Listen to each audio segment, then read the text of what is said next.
اور بہرحال بیرسٹر گوہر صاحب نے کہا کہ ہم نے جوڈیشل کمیشن کی ڈیمانڈ کی ہے، اس ایجنڈے کو ابھی کے لیے ڈیفر کر دیتے ہیں، یعنی ان کو جوڈیشل کمیشن کی ڈیمانڈ پوری ہونے کا بیرسٹر گوہر صاحب کو کل کی مذاکرات کے حوالے سے تھوڑا بہت میرا خیال ہے ان کو ہے کہ شاید یہ جوڈیشل کمیشن جو ہے 26 نومبر کے اوپر کم از کم وہ بن جائے گا، تو انہوں نے کہا فی الحال اس معاملے کو ڈیفر کر دیتے ہیں، ذرا دیکھتے ہیں مذاکرات کے حوالے سے پھر باقی کی چڑھائی کریں گے۔ بہرحال صحیح بولے غلط بولے، لیکن بہرحال اب کل تک کے لیے میں مہلت تو دینی، ہر چیز وہ تھا تیلی پہ سرسوں جمانا نہیں، جب جمانا نہیں ہے تو پھر تھوڑا سا مذاکرات کو ٹائم دینا ہے، ان سب باتوں کو تو ٹائم دینا ہی دینا ہے۔ اچھا، لیکن ایک دوسرا بڑا زبردست اجلاس تھا، وہ تھا سینٹ کی قائمہ کمیٹی کا، اور وہ تھا سینٹ کی قائمہ کمیٹی برائے آئی ٹی کا، جس کا کسی کو بھی، اس وزارت کا تو کسی کو بھی کچھ نہیں پتا، ایسی روز بونگیاں ماری جاتے ہیں ہمارے وزیر اور ان کے وہ کہتے ہیں وزیر مملکت، ایسی ایسی بونگیاں ماری جاتے ہیں، لیکن بہرحال وہاں آج بڑی زبردست بات ہوئی، پہلی بار کچھ چیزیں تسلیم کی گئیں پاکستان ٹیلی کمیونیکیشن اتھارٹی کی طرف سے، ان کے سربراہ جو میجر ریٹائرڈ جنرل ہیں جنرل حفیظ الرحمان صاحب تھے، جے یو آئی کے کامران مرتضیٰ صاحب بھی سینیٹر ہیں، وہ بھی ان کے درمیان انہوں نے آج سوال جواب کیے کہ سر جنرل صاحب سانوں بھی دس دو پتہ تو چلے کیا مسئلہ ہے۔ کامران مرتضیٰ صاحب نے جنرل صاحب سے پوچھا نا، انہوں نے کہا یہ کہاں لکھا ہوا ہے کہ پاکستان میں کسی خاص علاقے میں آپ انٹرنیٹ بند کر دیتے اور کسی مخصوص کام کے لیے آپ بند کر دیتے؟ تو جواب دیا جنرل صاحب نے، کہا رولز میں لکھا ہے کہ وزارت داخلہ جو ہے وہ Pakistan Telecommunication Authority P T A کو ہدایت لکھ کر دے سکتی ہے، اور اگر یہ غلط ہے تو پھر بتائیں حکومت 9 سال سے ہم سے انٹرنیٹ کیوں بند کرا رہی ہے، یعنی وہ کنفرم نہیں ہے۔ انہوں نے کہا اگر یہ بات غلط ہے پھر 9 سال سے ہم انٹرنیٹ کیوں بند، یعنی اس حکومت میں بھی، پی ٹی آئی کی حکومت میں بھی اور اس سے پچھلے حکومت میں، اب تو ہم تو دیکھ ہی رہے ہیں نا 12 ربیع الاول میں ہم محرموں میں دیکھ رہے ہیں، بھائی سیکورٹی پوائنٹ آف ویو سے تو بالکل سمجھ آتی ہے، لیکن یہاں نیت کا فقدان ہے نا، یہاں تو نیت کا فقدان ہے۔ وہ آر ٹی ایس بٹھایا گیا ہو 2018 میں تو وہ ایک علیحدہ بات ہے، 2024 میں انٹرنیٹ بند کی، یہ سب کیا چیزیں ہیں؟ تو یہ سیکورٹی کا مسائل تو نہیں ہے، فارم 45 اپلوڈ ہونا، یہ سیکورٹی کا تو مسائل نہیں ہے، تو خاص ایک مخصوص ایجنڈا ہے جس کو پورا کرنا ہے۔ تو بہرحال آج انہوں نے تسلیم کیا نا سر میجر جنرل حفیظ الرحمان صاحب نے، انہوں نے کہا پھر اگر یہ غلط ہے، اگر وزارت داخلہ نہیں کہہ سکتی تو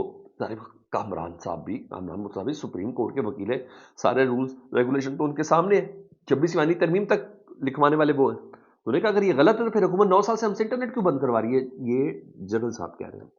اور جنرل حفیظ الرحمان صاحب نے یہ تسلیم کیا قائمہ کمیٹی کہ جو 8 فروری کو الیکشن ہوا اس دن جو انٹرنیٹ بند کیا گیا، اس دن جو سروسز بند کی گئی، اس دن جو ٹویٹر بند کیا گیا اور آج تک جو بند ہے، میں کہا وہ غلط تھا، یہ ہمارا چیئرمین پی ٹی اے مان رہا ہے، انہوں نے کہا بالکل غلط تھا، اور یہ جو سپریم کورٹ کے حکم پر انٹرنیٹ سوشل میڈیا ایپ بند ہوتی ہے وہ یہ کہہ رہے ہیں، اور وہ کہتے ہیں کہ مجھ کو آج اس قائمہ کمیٹی میں آ کر پہلی بار پتا چلا ہے کہ انٹرنیٹ کی بندش غلط ہے۔ سر ہمارے چیئرمین پی ٹی اے کو نہیں پتا کہ انٹرنیٹ کی بندش غلط ہے، وہ چیئرمین ہے یار۔ اب یہ حالت دیکھیں آپ، بندہ قائمہ کمیٹی کے اندر بیٹھ کے تسلیم کر رہا ہے کہ مجھے آج پہلی بار آ کے پتا چلا کہ انٹرنیٹ کی بندش غلط ہے، مگر آفرین ہے کامران مرتضیٰ صاحب نے ان کے منہ سے بات نکلوا دی، اور بڑی بات ہے۔ اور بھائی میں نے پھر بولا ہمارا سمجھ آتی ہے محرم کے جلوس میں سیکورٹی سمجھ میں آتی ہے، آپ نے انٹرنیٹ بند کر دیا خاص جگہوں پہ جہاں جہاں جلوس کا ہے، دہشت گردی آپ کو پتہ دشمن فنکار لے کے بیٹھا ہوا ہے، عید میلاد النبی کا جلوس ہماری خوشیاں، اس کو بھی آپ نے وہ بھی کر دیا، وہ بھی سمجھ آ گئی، 21 رمضان وہ بھی آپ نے کر دیا جی بڑے جلوس ہے، یہ سب چیزیں ہو گئی۔ بھائی اب یہ تو بتا دیں، یہ تو ساری سیکورٹی کے حوالے سے ہے، مگر لوگوں کی آواز بند کرانے کے لیے انٹرنیٹ کیوں بند ہے پاکستان میں؟ کہ لوگوں کی بات، لوگوں کی رائے دنیا تک نہ پہنچ سکے، اس لیے انٹرنیٹ پاکستان میں بند ہوتا ہے، اور اس کے علاوہ کیا وجہ ہے؟ اور اس کے علاوہ کیا وجہ ہے؟ الیکشن کے نتائج روکنے کے لیے انٹرنیٹ بند کیا جاتا ہے پاکستان میں۔